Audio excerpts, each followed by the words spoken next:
Hello, and welcome back to Live Now with Veenu and Chuck on Spanglish World and her network on Zingo TV, channels 250 and 251. Please remember to download both Zingo TV app on the respective app stores on iOS and Android devices. While you download, make sure to rate and leave a comment. The app is free. Zingo TV is also available on Google Chromecast, Amazon Fire Sticks, Roku Sticks, and all smart TVs 2016 and forward. Well, Chuck, here we are again this week. I'm really excited to talk about identity this week with you.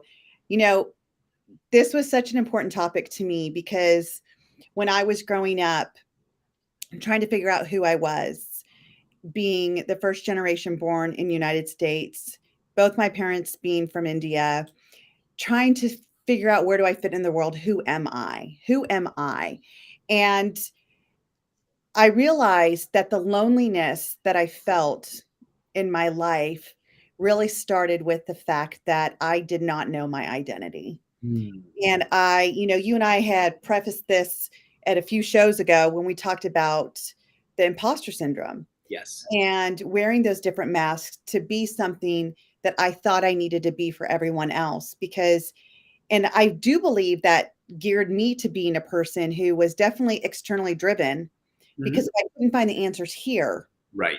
I had to look everywhere else to figure out who am I? Who am I? Who am I? And I would probably say it wasn't until I was probably in my mid 30s when I started to really figure out that that was the cause of my loneliness. It is interesting. There's a saying like your 20s are for experimenting and fun, your 30s are for continuity and growth, and your 40s are for putting in practice everything that you learn in your, I'll say, early higher level adolescence. And so, to your point, identity is such a critical factor in most people's lives, and it's one area that most people spend the least amount of time cultivating. Yes. Um, we have a mentor, very big guy with large teeth, deep voice, and he says he created his identity. And I wonder at times how much of who we are is natural, how much of who we are in our identity is appreciated, and on the other side of it, how much is cultivated, and if you want to call it, strategized. Yeah. It's interesting you say that because when you do that, it goes back to that learning, when I was getting my psych degree, that whole nurture versus nature. Yes. And so just saying this, like let's just use me as an example. So I knew at a young age that I definitely was a leader. I definitely knew that I was not going to be quiet about things. I definitely knew no matter how much I was bullied, I still had a voice. Yes. I definitely knew resilience, persistence. People would even say that I was confident, which is interesting because I felt no confident, but other people saw that because what was confidence? It's that courage to keep going, the bravery to actually do it, right? Not just to stand at the door of fear, but break through it. Right. I had that in me. I Yes. had that in me. Nobody saw me go home and cry at night, but what they saw that was in me and the strength that I had through that experience was in me. It's innate in me. I see it in my mom. I'm sitting here at my mom's house and I'm watching my mom and I was like, that's where I got that. Oh, that's where I got, oh, that's where I got that too. And it's all the stuff we said, I'm never going to be like you. Oh, just watch. And all of a sudden you're like going, ruh-roh. Yep. Um, But to your point, when that was innate in me, I did not see it that way. I saw it as too loud, obnoxious, irritating. She talks too much. She asks too many questions. That's how I heard it and saw it. right. And then when we say we cultivate it, because those things were in me and just had to be reframed to see it through a different light, I feel I was able to build on it and Yes. build above it. I am going to intervene for just a moment and add something and see if this flavors it differently. Okay. What if you actually believed that you could achieve and you had the courage to fail, which allowed you to get lessons? Because it wasn't like, oh, I'm hitting it 100% every time. It's like, no, I'm swinging and missing. Yeah. And yet I believe that I'm worth it. It's and it's not even, let me rephrase that. It's not even the feeling of worth. It's actually going, this just is right. Like, this is the way it should be. This isn't something that it's not supposed to be. I'm just not there yet. And I go, ooh, that all comes from belief. That all comes from this deep Right. drive within ourselves that we are not broken, but we're not done cooking either. And it's like, okay, to your point, nurturing, that we love enough of everybody else as well and ourselves, we respect ourselves enough.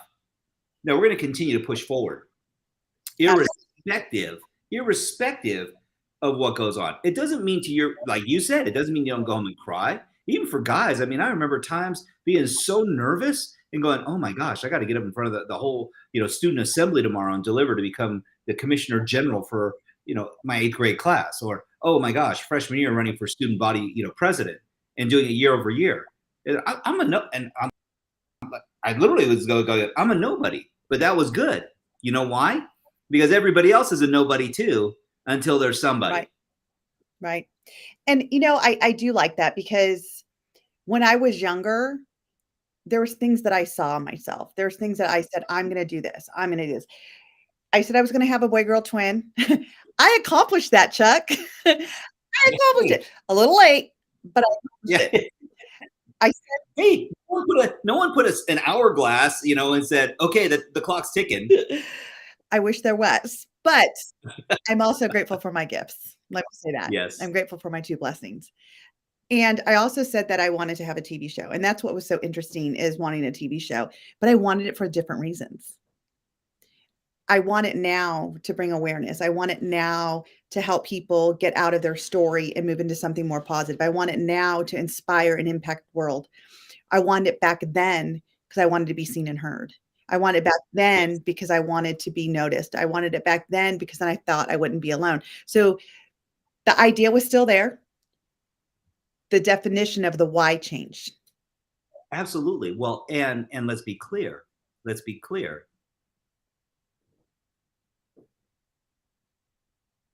Oh, I think Chuck froze a little. So felt so much. Here he is. You were frozen just a little bit. You're good now. I apologize. These hotel Wi-Fis are always sketchy. And what I was saying is that your values didn't change. What did shift was how we start to justify the emotions and feelings that we're having. Because at that point, you're using the fuel of choice. You didn't have that much life experience at that point. So you picked what was the low-hanging fruit.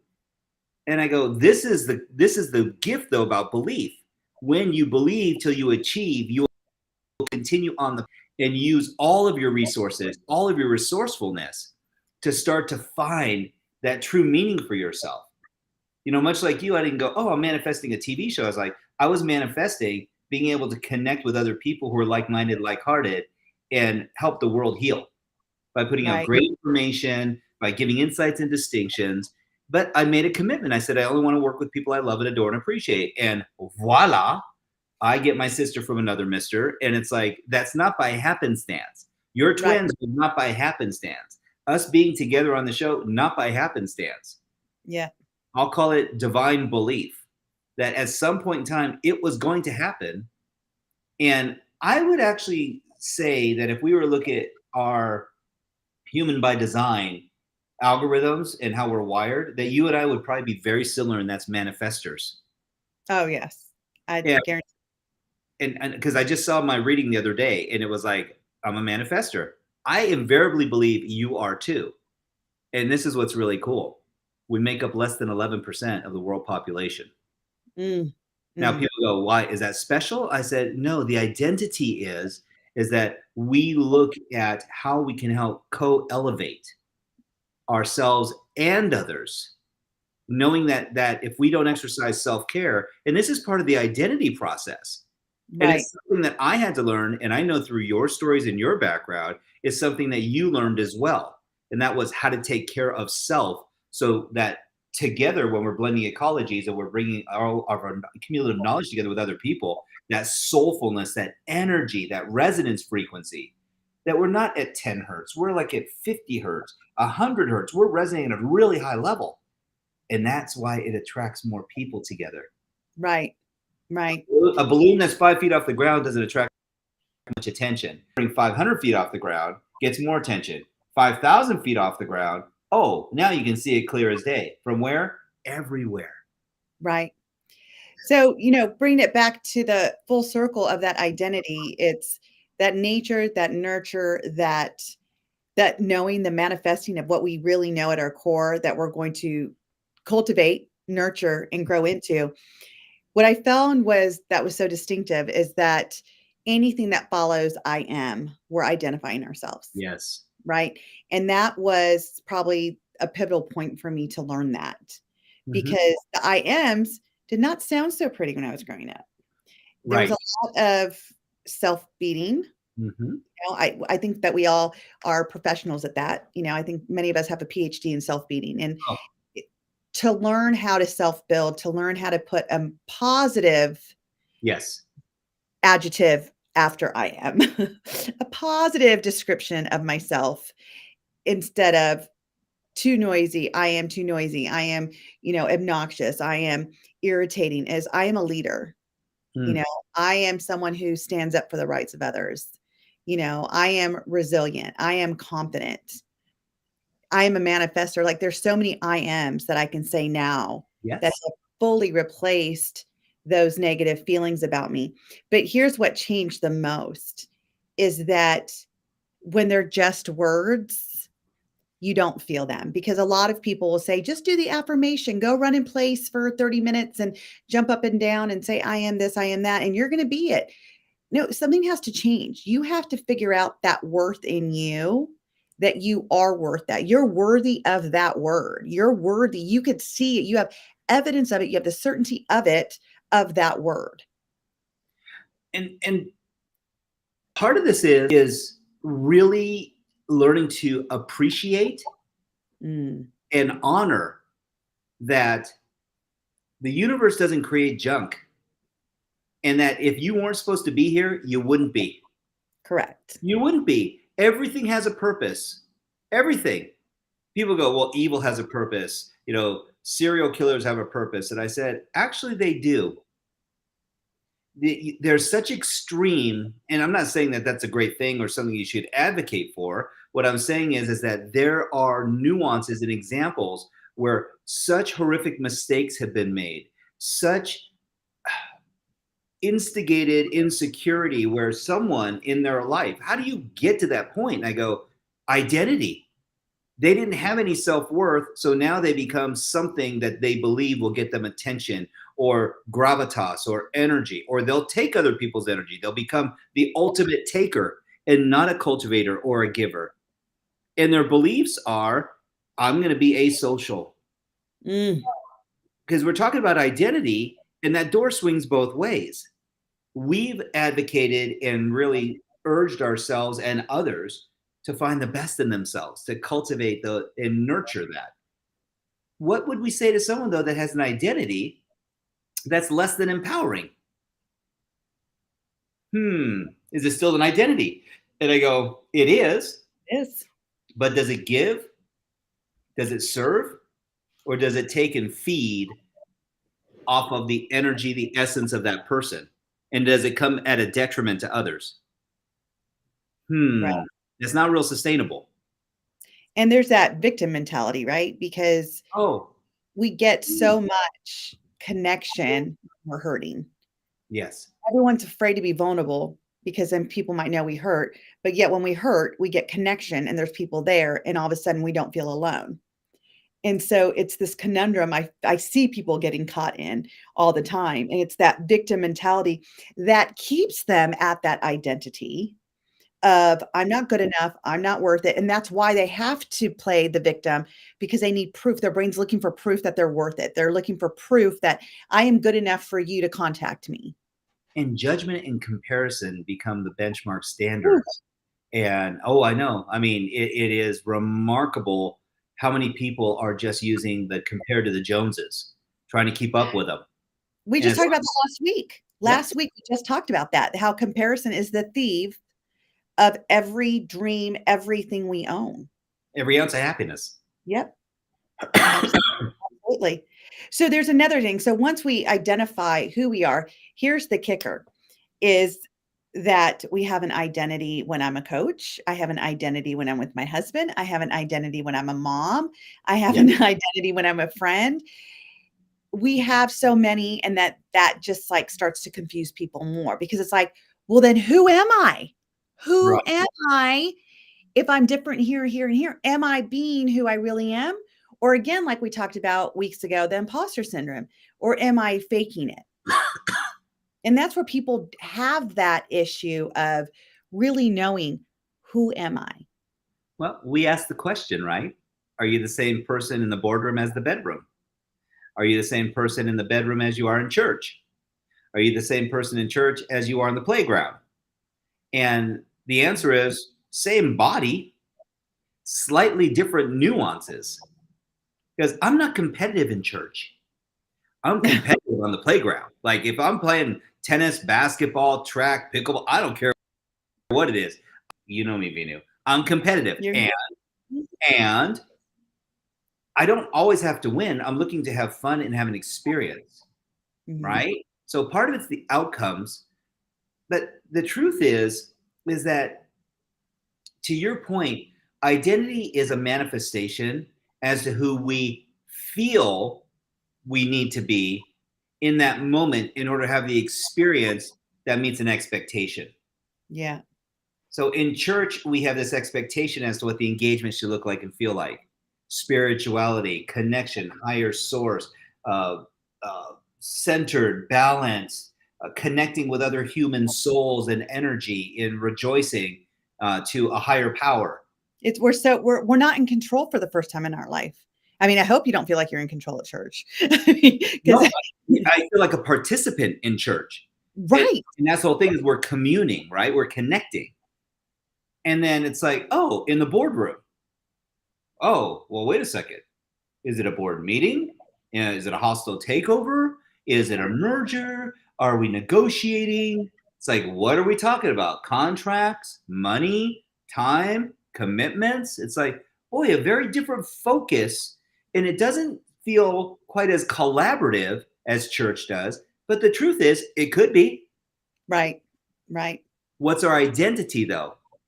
What if we actually adopted a spiritual identity when we're in the boardroom? Mm. How might the negotiations be different? What if you adopted the fact that you let go of the control and you That didn't have to be in charge when you're in the boardroom? yes. And for How some people, what if they were the same way in the bedroom? And here's the opposite. Those people that are sitting in the boardroom that want change and don't know how to speak up for change, you know? Well, and again, their identity could be that I'm subservient, I'm here to listen, that my station is in high as the CEO, the CFO, the COO, an executive, but middle management. I need Mhm. to be seen and not heard. I'll get my marching orders. They'll give me the paradox that I'm supposed to be living with in the frame that I'm supposed to function in. And it's like, going, boy, different identity, right? Is it even true though? And the answer is no. It's how you define yourself. And Right. so, if in the human condition, one of the strongest needs that we have is to remain consistent with our identity, then we really do get to understand that how our identity is postulated and created is from the emotions and feelings that we would need to feel most often. But most people never go through this exercise to acknowledge, appreciate, and understand who they are and all these different facets of their life as a mother, as a spouse, as a friend, as a professional woman, as an executive, an entrepreneur. It's like, ooh, we wear all these different hats. Which one's right? Which one's wrong? I said, it's all relative. It is. To the situation at hand. Where are you at? What do you need to do? Yes. But there's a core thing in us, Yes. and that's really what we need to focus on, is that you are definitely gonna wear different hats in different situations, and they all are a part of you, but there's certain values that And align. that's the key. That's the secret sauce. I know Veenu Keller, honest, integrous, driven, wholesome, truthful. I go, okay, well, I know her to be that way in all of those environments, all of them. So there's this core of 70 to 80% of the essence of a person. And then there's a shift. And the shift is that on the other side, there are certain modalities of us that start to pop into play that are situational specific to the scenario, to the environment. And I go, that's why it's the same body showing up. That's why some people at work go, I wonder if she's like that in her family life. Yeah. And sometimes my kids will go, I wonder if he's like that at work. Huh. And it shows up in different tonalities for sure at home. And yet the drive is still there. The Yes. honesty is there. The truth is still there. I mean, that is me. That is my values. And here's where we get off kilter, if you would, when we're not living in correlation to those values. Yes.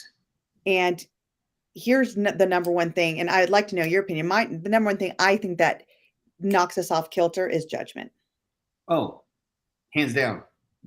Hands down. In fact, I would say that there's a difference between measuring and judging.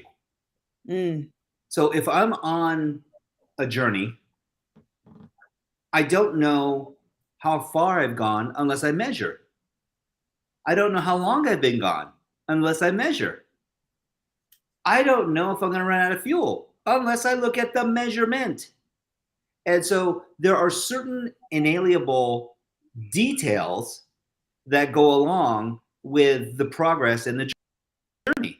What we can say those things are the currency: time, energy, money, intention, distance, whatever the case might be. There's a currency for every single experience in life. Mm-hmm. And I'll put it a different way and say it's an investment. Now that feels a little different. Yep. Instead of going, the cost for this was, I go, oh, the investment? Mm-hmm. Was it worth it? They go, it really was. Well, when we find the gift, that's when we figure out the Yes. investment was worth it. And here's what we can share with the world is, if you want to change anything around, whether it's good or bad or indifferent, find the gift. Oh, without question. Something can go wrong, very wrong, and yet you can still find the gift. Absolutely. And so there's a question that beckons, because we've had people, and I'm sure someone's going to pop in and say this at some point in time. Well, what if you can't find it? I searched everywhere. It's like, everywhere? I've tried everything, Chuck and Veenu. I've tried everything. You have no idea. I searched at the ends of the earth. Okay. And yet looking external to you and trying to find the change within you will never give you the answer. Correct. And so it's simple. You change one of three things: your physiology, your focus, or your language. Because every belief system, every emotion and feeling is a culmination of those three attributes. And you start to change any of them, and you change the meaning, the optics, the differentiation, the measurement around the experience. And we get to cultivate a different side of ourselves. Acknowledge that side of ourselves, feel that side of ourselves. And it's like, that does feel a lot better. Like, yeah. Huh. And what was the change? Well, I shifted my point of view, and I go, oh, your focus. Okay. I actually got up and moved my body. Wow. Motion creates emotion. So physiology first, as we often say. And the last part, they go, but the language thing. I said, oh, really? Because if you're telling yourself, I am loud, I am rambunctious, I am obnoxious, I am high energy, I go, yes, you are. What's the difference between rambunctious? I go, oh, you're driven? Oh, okay. Whoa, that feels a little different though, doesn't it? I said, I don't know, just offering it. You're loud. I said, oh, you're committed. Right. You're passionate. I'm just going to give like a easy example for people out there that are listening or that are coming on, is how we can take something bad and see the good. So, if you have an appointment to get to, like even if it's your wedding, right? Say it's your wedding, you have to be there by 6 and you're late. You're late for your own wedding. And then when you go and you get there, you find out that there was an accident that happened 5 minutes before. So if you were on time, you could have been in that accident. So where's the gift now? So you could put all the energy and focus, like you said, focus into, oh my gosh, I'm late. What are people going to think? It's my own wedding. And if you stay in that negativity, that's the emotions you're going to get from it. And when you say, yeah, but what's the gift? The gift is I made it here and I'm safe and I wasn't the one in the accident and I'm still at the altar and I'm still here to get married. And now all of a sudden how the emotions feel. So you could take anything that is bothering you. And like you said, where you put the focus is going to create that emotion in it. Oh, It's going to create that emotion. And yes, I do believe in physiology. I do believe that we need to move our bodies, get out of it. Like I was with my mom today and we were talking about something in the post office and I just got teary-eyed and I was like, okay, this is not the time to have a little tears in my eyes. So I just kind of looked around. I was like, oh, look at the price tags on those little cards. Like just in my brain, I just changed my physiology by changing my body, changing what my eyes were looking at. yes. Because immediately when I did that, it changed my focus. Yes. Which stopped the tears. Yes. Which gave me an opportunity to process what I was needed to say or do at the post office at that point, right? So it's that simple. It's that simple because every day that you spend focusing on what you don't have, what you wish you had, what you could do better, you're only focused on that. And that's the emotions you're going to attract to you. If you're only focused on what's not great about you, that I am ugly, I am fat, I am disgusting, I am I am somebody that has no friends. Right. What emotions is that going to bring up to you? And how do you expect yourself to change when the emotions are bombarding you so much? And people say, Chuck, I can't get out that though. Like, but that's just how I see when I look in the mirror, I just feel fat. Like I just can't do it, Chuck. I just can't do it. Well, this goes back to a couple of weeks ago. We were talking about doing versus being. Ah, And right. And so part of this is that every one of those scenarios you just mentioned that had a disempowering state to them all had low energy. There wasn't one of those that you go, oh yeah, I'm spiking through the roof. I'm so pumped. I'm so pumped to feel crappy. I'm so pumped to feel less than and marginalized. And it's like, no. And misery loves company. So have you ever seen a group of people who are just like the Debbie Downers? mm-hmm. They should just have it printed on the back of their shirt. The Debbie Downer dancers. Hey, we're so happy. We're so No. Well, Yeah. Oh, I'm elated to be here, Veenu. me too. I'm so happy, Chuck. Most excitement. Okay. All day. Oh, that's good. Yeah, I'm glad to be here too. Can't you tell I'm happy? Elated. And that's the point. It's like there's people who go, you ask them, how you feeling? I'm great. I'm great. So great. If life was any better, there'd be two of me. And you're like going, wow. And I would be doubly depressed watching this exchange. And so this comes back to one simple thing that you brought up, and I so commend you for this. It's actually two things, but they're coupled in this one scenario. Authenticity. It's like we need to be authentically real and truthful with ourselves. 100%. But when we're in this state, and this is where the rubber meets the road, we've got to be present. I know some people that are beautiful dreamers and they are so like hyped constantly because everything is about the next thing, the next thing, the next thing, the next thing. And I wondered why. And I started to realize something. Most of these people, not all, but most of them actually appreciate the now. Mm. Because it's difficult to move forward if you don't appreciate where you are now. But that's what gives them the ability to move forward. Right. Now, there's a difference between someone who's a manifester and a dreamer. And I love them both. But a manifester is going to look at things and dream to set outcomes and expectations and engagements that give themselves that platform, those standards to rise and move forward. A dreamer They're shiny penny 2065. They're laying on the bed dreaming. Oh, They're not standing up and moving towards. they're not manifesting. Mhm. They're stuck in hopium. No, I mean, they're addicted to it. It's like, and hopium is a terrible drug. I love hope. I love hoping that things are going to improve.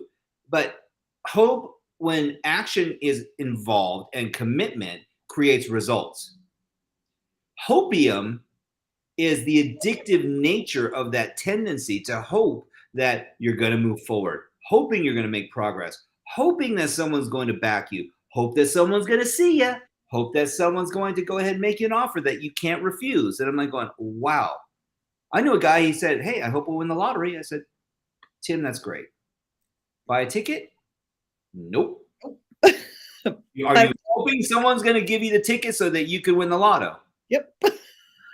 And I was like going, at some point in time, you need to be an active participant in your own salvation. Yeah, I love that. And, I learned that from one of our good friends, Lauren LaHob, when she says, aid in your own rescue. Yeah. I use that all the time, even with my kids.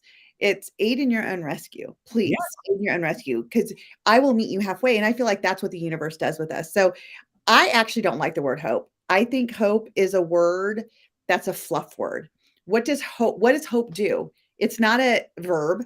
It's not going to do anything. Great. I hope it doesn't rain. Well, it's raining. So now what? Oftentimes it gets thrown in, and you're right. It's a fluff word. It's kind of like an accentuator. When there's nothing else to feel, when there's nothing else you can feel. Like, I hope the war in Russia and Ukraine end. I hope it does. I don't know what action I can take towards making that happen. So all I'm left with is hoping. Well, so this is a great point. So if you're a world leader and go, I hope the war in Ukraine ends. It's different than if you go, I believe that we can put an end to this war. Absolutely, because it's the leadership. That's the leadership. And guidance and commitment. There is a fervor in there that's going, we're going to make something happen. I may not know what all that is yet, but I believe. I believe in people. I believe in processes. I believe in democracy. I believe in justice. I don't hope justice. I don't hope people.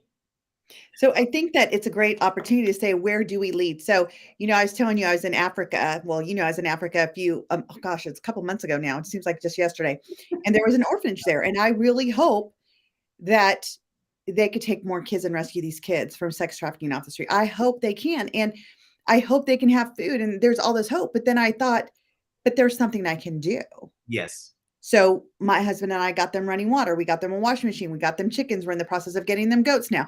It's taking that hope and being a leader inside of it. I know there's something that I can do with it. I can make a difference now, and it can be sustainable. So it takes away the hope. While other people are hoping that it all works out, that aren't taking action. And there's some people, that's all they got. Like, sometimes that's all you got is to hope. I get it. And where in your life do you need to do more? Where in your life, where do you need to be a leader in your own life and step up into that identity? What is your identity today that needs to get you what you want tomorrow? Hope is just the jump off point. It's like a wish. It turns into belief when we take action, when we commit resources and we schedule it. That's when it becomes a belief. Why? Because now I believe we're making progress. I believe we're moving forward. I believe we're going to succeed. Why? Well, here's the evidence. Here are the action items. Here are the nuances around it. I didn't say, I hope someone's going to give us goats. I hope someone's going to give chickens. I hope someone's going to bring running water. I hope someone's going to give a washing machine. It's like, okay, hope floats nothing. In fact, it's extremely detrimental. Hopium is it's more addictive than sugar.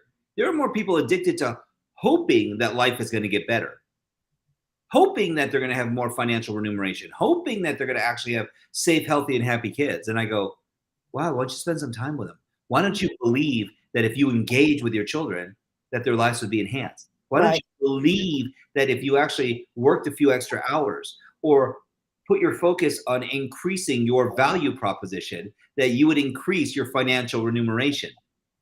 Mhm. Oh, is it that simple? Yep.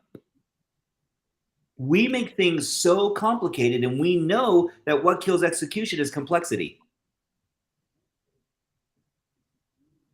So what does it have to do with identity? Everything. Exactly. Because if you're a hoper and that's part of your identity, then your actions are going to be driven by just hoping, which means you'll do nothing except dream some more and Right. hope some more. And unfortunately, there are a lot of people in today's climate that this is their modus operandi. If you had a standard operating procedure, this would be it. This would be their job description. And so here's a question then, Veenu. Can you subscribe to hope and be a leader? I mean, my model of the world, no. It's an interesting question, though, isn't it? It's an It interesting is. It theory. is. You're making me think here, but on the spot, and I might have a different answer from it later because I'm going to ponder it. But on the spot, because I feel hope has no action behind it, and if I'm a true leader, I can see change. And even though if I can't make the change, I can create resources that can make the change. I can go after something. There's something, and here's the difference. Like when we talk about do and being, sometimes you got to do the do to Yes. get momentum going. Yes. And so if I was a leader and just had hope in things that I'm a leader in, then no. And so that's brilliant. I believe that there are instances when people lack the clarity that they will default to hope because they don't feel like they have the resources or the inclination or the resourcefulness to be able to levy an opinion in that environment. Mm. There are some people who are brilliant in the boardroom and not so much in church. Mm-hmm. There's a ton of people who are brilliant in church and in the boardroom and not in the bedroom. Well, and it makes a difference because, I work with a lot of entrepreneurs. Yes. And so when that entrepreneur comes home and he's running his household as if everyone is his employee, there's a problem in the relationship with husband and wife and then children. Yes. There definitely is. And then with friendship, if I'm friends with them and I'm feeling that you're treating me more like an employee than as a equivalent here in our friendship, then Right. you're not my friend. Like I'll come to you as a resource now because now I know that I can come to you as a resource. Sure. But friendship where we can share what's going on in our lives and rely on each other to be friends. And, you'll still wake up in the morning and still see me as the strong woman I am just because I had that moment of vulnerability to say, hey, I'm going through this change and I need some support. And I'm not really clear on that. So when you're that entrepreneur in our friendship at home and at work and even at church, if you would, there's going to be a problem. And you're wondering why your life is so out of balance I was reminded or out of by harmony. You like harmony. absolutely. I was reminded by my daughter, my youngest daughter, who's 16 now, when she was 10, after coming home from work one day. And she says, Daddy, can we sit down and have a talk? And I'm like, sure, Kiki. This is different. So we go in my office and I sit down and she sits in my chair. I'm like, going, okay, what's going on? She goes, I was talking with Mommy and I asked her what you do for a living. And she goes, you have a lot of different things that you're involved with. I said, that is true. She goes, but on one of them, you're the CEO of a company. And I said, that is true. She goes, and I asked Mommy what's a CEO. She said, it's a chief executive officer. And part of this is what you do. And so she goes, you guide people. And she goes, and I started thinking about it, Dad. And she goes, you know what? You're not the CEO of me. True story. And I'm like, who have you been talking to? Like, and my wife, I love you too, honey. Thank you. I'm glad you like this because it was embarrassing at the moment it happened. And so, and Keely goes, yeah, Dad, I figured it out. You tell people at work to do, but you don't tell me what to do.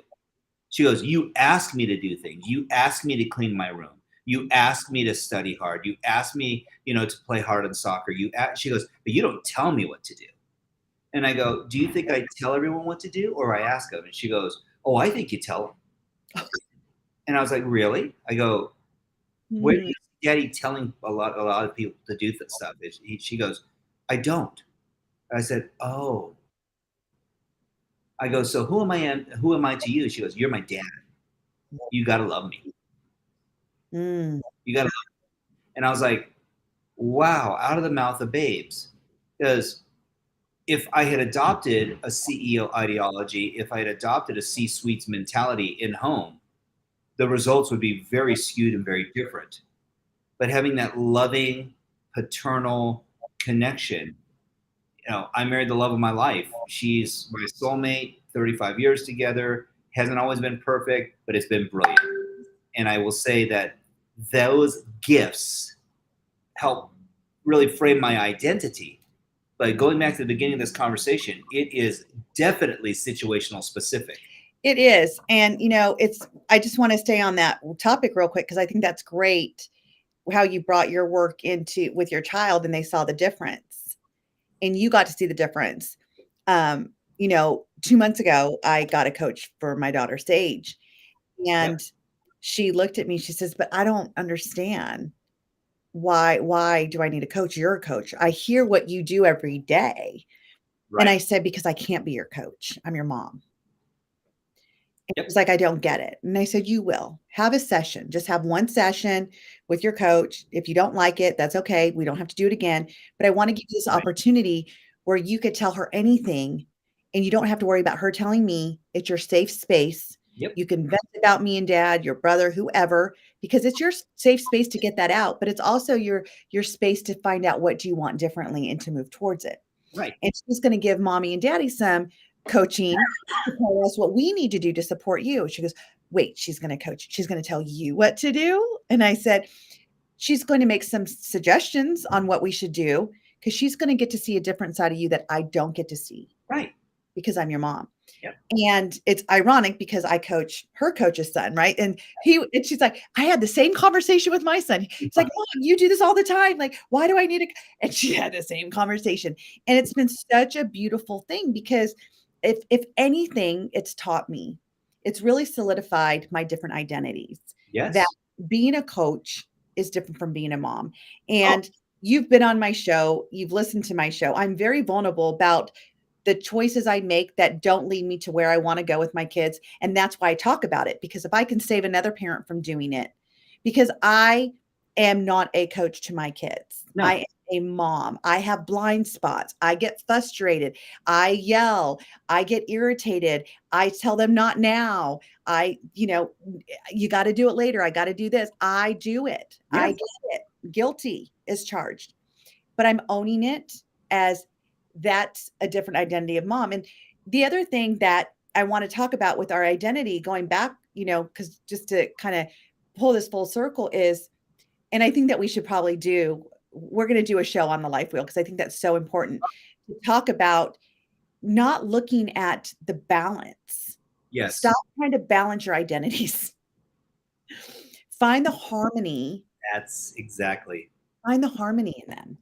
It's, what do you appreciate? Like, I appreciate the coach in me, but I also can appreciate the mom in me. And I can see my areas of growth. Like, I have a lot of growth to still do as a mom. I get it. And I'm always open to growing. I'm growing as a coach. I'm growing as a friend. I'm growing as a wife. And it's to stop trying to balance it. It's a balancing act because you're going to get so stressed out trying to manage all these different voices in your head. For everything that you take on, you got to let something go. Yes. There's only so much bandwidth. That's what harmony is. Mm-hmm. That's what harmony is. It's not, let's balance one thing against the other, yin and yang, push and pull. I go, no. It's that change is going to happen with or without you. And you get to decide where you're going to manifest your focus, energy, and intention to go. So that way you can be your best. in that space as a mother, as a friend, as a coach, as a entrepreneur, as a professional woman, as a caring soul, it's yes, the answer is yes. And how are you going to do this 24/7, 365 at level 100? Because I said perfection is not achievable. So that's why I love harmony, because harmony exists when things are in discourse, when things are out of whack. Harmony is this equilibrium that is a naturally occurring energy in nature. It strives for equilibrium. It strives to find equality. It doesn't mean that it's right or wrong. It just means that it is. Right. So if there's pressure on one side of our head, the other side of our head, our ear might pop. And I go, oh, there was a release on this side. Didn't even know that was. How could that be? Because that's what the body seeks, is equilibrium. That's what your soul seeks, is equilibrium. Yes. And that's what harmony is. It's not like, oh, like in music. What's the most melodic music? I said harmonious music. It has a melody. It has a hook line. It's not like, oh yeah, that one piercing note that like took your synaptic functions out of your brain and triggered everything off. You go, no, that was memorable. That wasn't harmony. That was impact. That was blunt force trauma. And we know people who are like this. Their identity is as a powerhouse. I'm going to bulldoze everybody. And I go, that must be exhausting. Yeah. To like feel like you have to wield that sphere of influence on everyone. I go, why? Perceived control? Mm. Is it really? Do I want to control my kids, or do I want to flow with my kids? That's a whole nother show, Chuck. Whole nother show. Yeah. Yes, it is. And the identity, though, that we adopt. Correct. And going back, bringing this full circle, it really is the definition of being. It is. It is. It really is. And finding that energetic center and that humility. And I so want to commend you on this, and this is really important.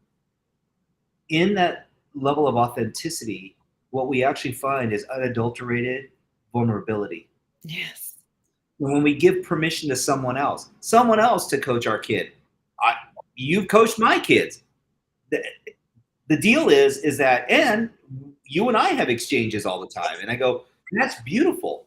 I don't look at it as, oh, V's telling me what to do. I go, Veenu loves and cares about me, and care about her. Dude, so let's just get real and raw and put it out there so that we can move through this. We can grow through what we're going through, as our friend Tony Rodriguez would say. And it's important to understand this, because if you're not, then you're suffering through a state. And whatever you resist is going to persist. It is. It's going to linger, and it's going to be like stinky cheese. You're like, I don't know what's smelly in the fridge, but every time I open this bad boy, nothing looks nasty, but whoa, doggy. It's like, it smells like Lindbergh in here. Well, no one wants to live a Lindbergh life. And so just to help the listeners out there, remember, what I said is, in order to figure out your identity, because you need to do it. If you feel you're suffering, the first place I would ask you, invite you to do, is check out, how do you see yourself? Yes. What comes after the I am?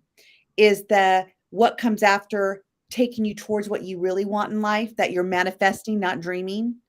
Or is it holding you back? Because that's what's important. And that's the first step to step at, because we can suffer in any area of our life if we choose to. But I'm going to tell you, the first place I check in, and I can probably speak for Chuck too, is what's the identity in that moment? Who are we in that moment? Who am I in that moment? And we have our breaks. We have that moment where I'm not that. I've give up. I'm done. But you know what that tells me? That's my cue that I need a release. I have built up so much pressure that I need my ear to pop, as you said, right? And it reminds me that as soon as I get that ear to pop, I'm ready to create a new I am statement, to make me go further. Hmm. So it has been another pleasure with you, Chuck, as usual. I can't wait till next Monday. For all our listeners, please tune in. I'm so happy that you guys have joined us again today. This show can also be heard on Spanglish Radio Network. Please check out www.spanglishworld.ca for all your news and programming. Spanglish World, watch it, hear it, read it, download it, and live it.